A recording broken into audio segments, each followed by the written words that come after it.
2 సూరా బఖరా 185 ఆయత్. షహరు రమజాన్ అల్లదీ ఉంజిల ఫీహిల్ ఖుర్ఆన్ హుదల్ లిన్నాస్ వబయ్యినాతిన్ మినల్ హుదా వల్ ఫుర్ఖాన్. దీని యొక్క అర్థం, రంజాన్ నెలలో ఖురాన్ అవతరింపబడింది, మానవులకి మార్గదర్శకం. ఇందులో సత్యాలను వేరుపరిచే స్పష్టమైన నిదర్శనలు ఉన్నాయి. ఖురాన్ గ్రంథం అనేది చాలామంది ఏంటంటే రంజాన్ నెల అనేది పండుగ అనుకుంటారు. అయితే రంజాన్ అనేది నెల పేరు. ఈ రంజాన్ నెలలో ఖురాను అవతరింపబడింది.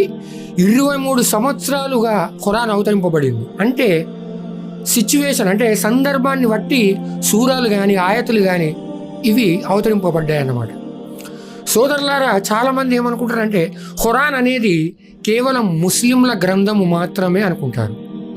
ఖురాన్ అనేది సర్వ మానవాళి కోసం ఖురాన్ గ్రంథం అనేది. ఇది ముస్లింల గ్రంథము అన్న విషయం ఖురాన్లో ఎక్కడా లేదు. ఖురాన్ అనేది సర్వ మానవాళి కోసం. సోదరులారా, ఖురాను అర్థంతోనే చదవాలి. కొంతమంది పైన పెట్టేస్తారు సెల్ఫ్లో, రంజాన్ వస్తేనే ఆ ఖురాన్ని తీస్తారు. లేదా ఇంకొంతమంది అయితే ప్రమాణాలకు మాత్రమే తీస్తారు, ఖురాన్ మీద ఒట్టు అని దాని గురించి అప్పుడు తీస్తారు.